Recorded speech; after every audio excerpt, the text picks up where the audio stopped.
ಎಲ್ಲರಿಗೂ ನಮಸ್ಕಾರ. ನಾನು ನಿಮ್ಮ ಹಾಸನದ ದಿಲೀಪ್. ನೀವೇನಾದರೂ ರಾಯರ ದರ್ಶನಕ್ಕಾಗಿ ಮಂತ್ರಾಲಯಕ್ಕೆ ಹೋದರೆ ಅಲ್ಲಿ ನೋಡಲೇಬೇಕಾದ ಸ್ಥಳಗಳ ಸಂಪೂರ್ಣ ವಿವರ. ಪೂಜ್ಯಾಯ ರಾಘವೇಂದ್ರಾಯ ಸತ್ಯಧರ್ಮರತಾಯ ಚ ಭಜತಾಂ ಕಲ್ಪವೃಕ್ಷಾಯ ನಮತಾಂ ಕಾಮಧೇನುವೇ. ಇದು ಶ್ರೀ ರಾಯರ ಮಠದ ಮಹಾದ್ವಾರ.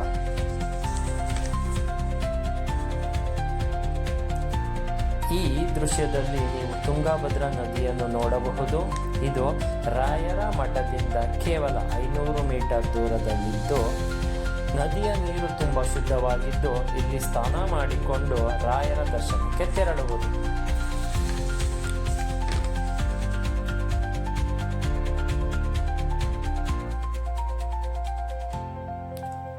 ರಾಯರ ದರ್ಶನ ಪಡೆಯುವುದಕ್ಕಿಂತ ಮುಂಚೆ ತಾಯಿ ಮಂಚಾಲಮ್ಮನವರ ದರ್ಶನ ಪಡೆಯುವುದು ಅತಿ ಮುಖ್ಯ. ಇದು ರಾಯರ ಮಠದ ಪಕ್ಕದಲ್ಲೇ ಇರುವ ದೇವಸ್ಥಾನ. ಇದು ರಾಯರ ಮಠದ ಮುಂಭಾಗದ ದೃಶ್ಯ. ಇಲ್ಲಿಂದ ಸರತಿ ಸಾಲಿನಲ್ಲಿ ನಿಂತು ರಾಯರ ದರ್ಶನಕ್ಕೆ ತೆರಳಬೇಕಾಗಿಯೂ ಎಲ್ಲರಲ್ಲಿ ವಿನಂತಿ. ಈ ವಿಡಿಯೋ ನಿಮಗೆ ಇಷ್ಟ ಆಗಿದ್ರೆ ಲೈಕ್ ಮಾಡಿ, ಶೇರ್ ಮಾಡಿ, ಕಮೆಂಟ್ ಮಾಡಿ. ಹಾಗೆ ನಮ್ಮ ಚಾನಲ್ಗೆ ಸಬ್ಸ್ಕ್ರೈಬ್ ಆಗೋದು ಮಾತ್ರ ಮರಿಬೇಡಿ. ರಾಯರ ಮಂಟಪದ ಗೋಪುರ. ಮಠದ ನಿಯಮಗಳ ಪ್ರಕಾರ ಭಕ್ತರೆಲ್ಲರೂ ಶರ್ಟು ಮತ್ತು ಬನಿಯನ್ನನ್ನು ತೆಗೆದು ರಾಯರ ದರ್ಶನ ಪಡೆಯಬೇಕಾಗಿ ಎಲ್ಲರಲ್ಲಿಯೂ ಅಲ್ಲಿನ ಸಿಬ್ಬಂದಿಗಳು ವಿನಂತಿಸಿಕೊಳ್ಳುತ್ತಿರುತ್ತಾರೆ. ರಾಯರು ಇರುವ ಜಾಗ ಮಂತ್ರಾಲಯ. ಓಂ ಶ್ರೀ ರಾಘವೇಂದ್ರಾಯ ನಮಃ. ಓಂ ಶ್ರೀ ರಾಘವೇಂದ್ರಾಯ ನಮಃ. ರಾಯ ದರ್ಶನ ಪಡೆದ ಬಳಿಕ ನಾವು ಮಂತ್ರಾಕ್ಷತೆ ಮತ್ತು ತೀರ್ಥ ಪ್ರಸಾದ ಕೊಡುವ ಸ್ಥಳ. ಇಲ್ಲಿ ಎಲ್ಲ ಭಕ್ತರು ಸಾರಥಿ ಸಾಲಿನಲ್ಲಿ ನಿಂತು ಮಂತ್ರಾಕ್ಷತೆ ಮತ್ತು ತೀರ್ಥ ಪ್ರಸಾದವನ್ನು ಪಡೆಯುವುದು. ಅಲ್ಲಿಂದ ಸ್ವಲ್ಪ ಮುಂದೆ ಬಂದರೆ ರಾಯರು ಮತ್ತು ರಾಯರ ಮಠಕ್ಕೆ ಸಂಬಂಧಿಸಿರುವ ಅನೇಕ ಬೆಲೆ ಬಾಳುವ ವಸ್ತುಗಳನ್ನು ಇಡಲಾಗಿದ್ದು ಅದರ ಒಂದು ಸುಂದರ ನೋಟ. ಓಂ ಶ್ರೀ ರಾಘವೇಂದ್ರಾಯ ನಮಃ. ಓಂ ಶ್ರೀ ರಾಘವೇಂದ್ರಾಯ ನಮಃ. ಓಂ ಶ್ರೀ ರಾಘವೇಂದ್ರಾಯ ನಮಃ.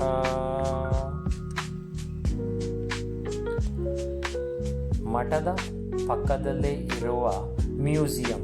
ಇಲ್ಲಿ ನೀವು ರಾಯರ ಮಠಕ್ಕೆ ಮತ್ತು ರಾಯರಿಗೆ ಸಂಬಂಧಪಟ್ಟ ಅನೇಕ ವಿಷಯಗಳನ್ನು ಈ ಮ್ಯೂಸಿಯಂನಲ್ಲಿ ಹೇಳಲಾಗಿದೆ. ಒಳಗಡೆ ಮೊಬೈಲ್ ಮತ್ತು ಕ್ಯಾಮರಾಗಳಿಗೆ ಪ್ರವೇಶವಿರುವುದಿಲ್ಲ.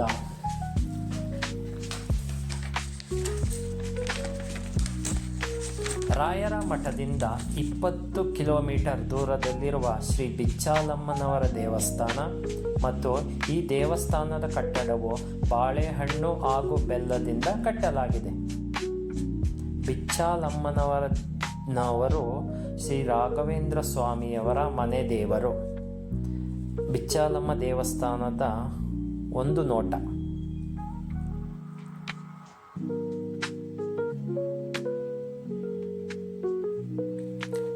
ಶ್ರೀ ರಾಘವೇಂದ್ರ ಸ್ವಾಮಿಯವರ ಏಕಶಿಲಾ ಬೃಂದಾವನಕ್ಕೆ ದಾರಿ.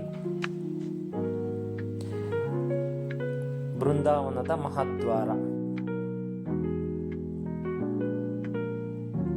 ತುಂಗಭದ್ರಾ ನದಿಯ ದಂಡೆಯ ಮೇಲಿರುವ ಬೃಂದಾವನದ ಮನಮೋಹಕ ದೃಶ್ಯ. ಓಂ ಶ್ರೀ ರಾಘವೇಂದ್ರಾಯ ನಮಃ. ಓಂ ಶ್ರೀ ರಾಘವೇಂದ್ರಾಯ ನಮಃ.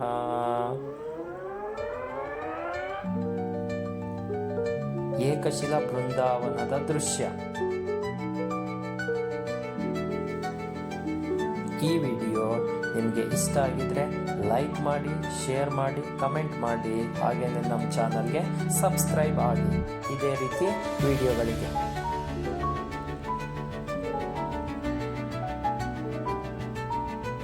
ಈಗಲೂ ಪ್ರತಿದಿನ ಬೆಳಗ್ಗೆ 4 ಗಂಟೆಗೆ ರಾಯರು ಮತ್ತು ಅಪ್ಪಣ್ಣಾಚಾರ್ಯರು ಈ ಸ್ಥಳದಲ್ಲಿ ಸ್ನಾನ ಮಾಡುತ್ತಾರೆಂದು ನಂಬಲಾಗಿದ್ದು, ಆದ್ದರಿಂದ ಈ ಸ್ಥಳಕ್ಕೆ ಸಾರ್ವಜನಿಕರಿಗೆ ಪ್ರವೇಶವಿರುವುದಿಲ್ಲ.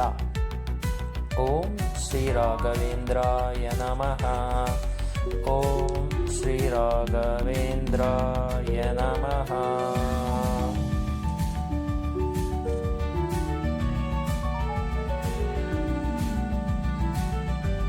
ಓಂ ಶ್ರೀ ರಾಘವೇಂದ್ರಾಯ ನಮಃ.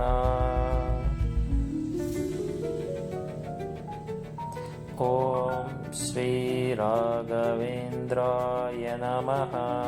ಅಪ್ಪಣ್ಣಾಚಾರ್ಯರು ಮತ್ತು ಶ್ರೀ ರಾಘವೇಂದ್ರ ಸ್ವಾಮಿಯವರ ವಿಗ್ರಹ.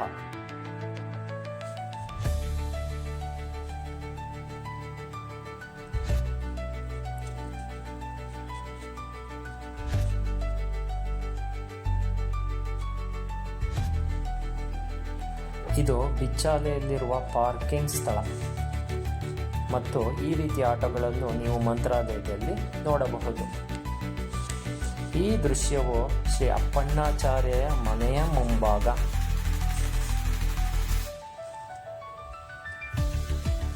ಈ ದೃಶ್ಯದಲ್ಲಿ ನೀವು ರಾಯರು ಮಲಗುತ್ತಿದ್ದ ಸ್ಥಳ ಮತ್ತು ವಿಶ್ರಾಂತಿ ಪಡೆಯುತ್ತಿದ್ದ ಸ್ಥಳ ಎಂದು ಈ ಸ್ಥಳವನ್ನು ನಂಬಲಾಗಿದೆ.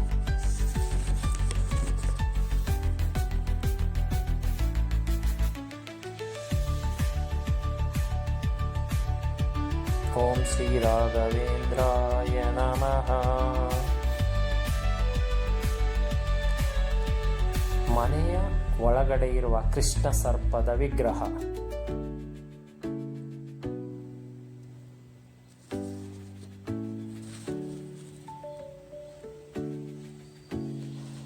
ಮನೆಯ ಒಳಗಡೆ ಇರುವ ರಾಯರು ಮತ್ತು ಅಪ್ಪಣ್ಣಾಚಾರ್ಯರಿಗೆ ಸಂಬಂಧಪಟ್ಟ ಅನೇಕ ಚಿತ್ರಪಟಗಳನ್ನು ಇಲ್ಲಿ ನೋಡಬಹುದು. ಅಲ್ಲಿಂದ 15 ಕಿಲೋಮೀಟರ್ ದೂರದಲ್ಲಿರುವ ಶ್ರೀ ಪಂಚಮುಖಿ ಆಂಜನೇಯ ಸ್ವಾಮಿಯವರ ದೇವಸ್ಥಾನದ ದೃಶ್ಯ.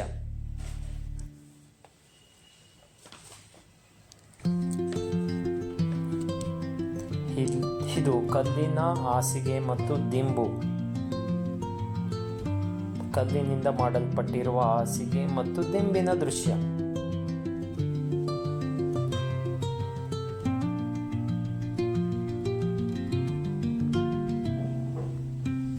ಶ್ರೀ ಲಕ್ಷ್ಮೀ ಅಮ್ಮನವರ ತೀರ್ಥ ಪ್ರಸಾದ. ಓಂ ಶ್ರೀ ರಾಘವೇಂದ್ರಾಯ ನಮಃ. ಇದು ಮಂತ್ರಾಲಯದಿಂದ ಮತ್ತು ರಾಯಚೂರನ್ನು ಸಂಪರ್ಕಿಸುವ ಸೇತುವೆ. ಇದು ಮಂತ್ರಾಲಯ ಬ್ರಿಡ್ಜ್ ಅಂತ ಕರೀತಾರೆ. ತುಂಗಭದ್ರಾ ನದಿಗೆ ಅಡ್ಡಲಾಗಿ ಕಟ್ಟಲಾಗಿರುವ ಬ್ರಿಡ್ಜ್ ಇದಾಗಿದ್ದು ಸುಮಾರು 1/2 ಕಿಲೋಮೀಟರ್ನಷ್ಟು ಉದ್ದವಿದೆ. ಮಂತ್ರಾಲಯ ಮಠದ ಮಹಾದ್ವಾರ, ಮಠಕ್ಕೆ ಸಂಬಂಧಪಟ್ಟ ಶಾಪಿಂಗ್ ಕಾಂಪ್ಲೆಕ್ಸ್. ಓಂ ಶ್ರೀ ರಾಘವೇಂದ್ರಾಯ ನಮಃ. ಇಲ್ಲಿಂದ ಸ್ವಲ್ಪ ಮುಂದೆ ಹೋದರೆ ಅನ್ನಪೂರ್ಣ ಭೋಜನ ಶಾಲೆಯನ್ನು ನೋಡಬಹುದು. ಇದು ಅನ್ನಪೂರ್ಣ ಭೋಜನ ಶಾಲೆ ಅನ್ನ ಪ್ರಸಾದ. ಪ್ರತಿದಿನ ಬೆಳಗ್ಗೆ 11 ಗಂಟೆಯಿಂದ 2 ಗಂಟೆಯವರೆಗೂ, ಸಂಜೆ 7 ಗಂಟೆಯಿಂದ 9 ಗಂಟೆಯವರೆಗೂ ಎಲ್ಲ ಭಕ್ತರಿಗೂ ಅನ್ನ ಪ್ರಸಾದದ ವ್ಯವಸ್ಥೆ ಮಠದ ಕಡೆಯಿಂದ ಇರುತ್ತದೆ. ಇದು ಮಠದ ಮುಂದೆ ಇರುವ ಅನೇಕ ಚಿತ್ರಪಟಗಳು, ರಾಯರು ಮತ್ತು ರಾಯರಿಗೆ ಸಂಬಂಧಪಟ್ಟ ಅನೇಕ ಹಿಸ್ಟ್ರಿಗಳನ್ನು ಹೇಳುವ ಚಿತ್ರಪಟಗಳ ಒಂದು ನೋಟ. ಮತ್ತು ಈ ಚಿತ್ರಪಟಗಳು ಅನೇಕ ದೇವರುಗಳಿಗೆ ಸಂಬಂಧಪಟ್ಟ ಚಿತ್ರಪಟಗಳ ವಿಷಯಗಳನ್ನು ಇಲ್ಲಿ ನೋಡಿ ನಾವು ತಿಳಿದುಕೊಳ್ಳಬಹುದು. ಈ ವಿಡಿಯೋ ನಿಮಗೆ ಇಷ್ಟ ಆಗಿದರೆ ಲೈಕ್ ಮಾಡಿ, ಶೇರ್ ಮಾಡಿ, ಕಮೆಂಟ್ ಮಾಡಿ, ಹಾಗೆಯೇ ನಮ್ಮ ಚಾನಲ್ಗೆ ಸಬ್ಸ್ಕ್ರೈಬ್ ಆಗಿ. ಓಂ ಶ್ರೀ ರಾಘವೇಂದ್ರಾಯ ನಮಃ. ಶ್ರೀಮಠದ ಬಾಗಿಲನ್ನು ಪ್ರತಿದಿನ ಬೆಳಗ್ಗೆ 6 ಗಂಟೆಯಿಂದ 2 ಗಂಟೆಯವರೆಗೂ ಹಾಗೂ ಸಂಜೆ 4 ಗಂಟೆಯಿಂದ ರಾತ್ರಿ 8 ಗಂಟೆಯವರೆಗೂ ಸಾರ್ವಜನಿಕರ ದರ್ಶನಕ್ಕೆ ತೆರೆದಿರಲಾಗುತ್ತದೆ.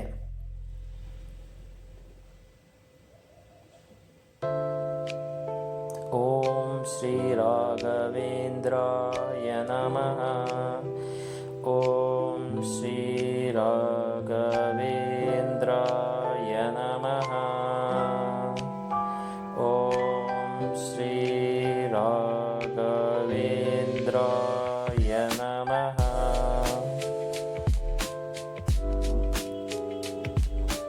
ಕಂಟೆಂಟ್ ಇಷ್ಟ ಆದರೆ ಲೈಕ್ ಮಾಡಿ, ಶೇರ್ ಮಾಡಿ, ಕಮೆಂಟ್ ಮಾಡಿ.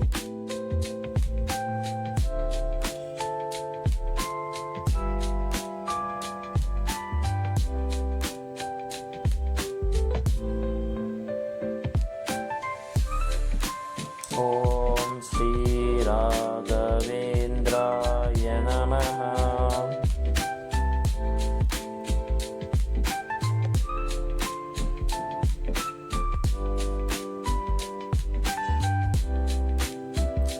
ಇದು ಮಠದ ಮಹಾದ್ವಾರ. ಈ ದ್ವಾರದ ಮೂಲಕ ಭಕ್ತರಿಗೆ ಮಠದ ಒಳಗಡೆ ಪ್ರವೇಶ ನೀಡಲಾಗುವುದು.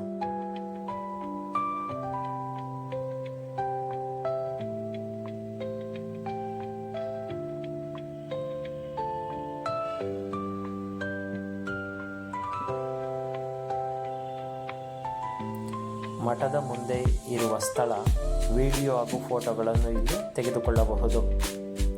ಮಠದ ಮುಂದೆ ಪ್ರತಿಷ್ಠಾಪನೆಗೊಂಡಿರುವ ಶ್ರೀರಾಮನ ವಿಗ್ರಹ. ಇಲ್ಲಿಂದ ಸ್ವಲ್ಪ ದೂರ ಹೋದರೆ ಶ್ರೀ ಅಭಯ ಆಂಜನೇಯ ಸ್ವಾಮಿಯವರ ವಿಗ್ರಹವನ್ನು ಕೂಡ ನೋಡಬಹುದು. ಇದು ಶ್ರೀ ಅಭಯ ಆಂಜನೇಯ ಸ್ವಾಮಿಯವರ ವಿಗ್ರಹ. ವಿಡಿಯೋ ನೋಡಿದ ಎಲ್ಲರಿಗೂ ಧನ್ಯವಾದಗಳು. ರಾಘವೇಂದ್ರ ಸ್ವಾಮಿಯು ಎಲ್ಲರಿಗೂ ಆಶೀರ್ವದಿಸಲಿ ಎಂದು ಈ ಮೂಲಕ ನಾನು ಕೇಳಿಕೊಳ್ಳುತ್ತಿದ್ದೇನೆ. ಎಲ್ಲರಿಗೂ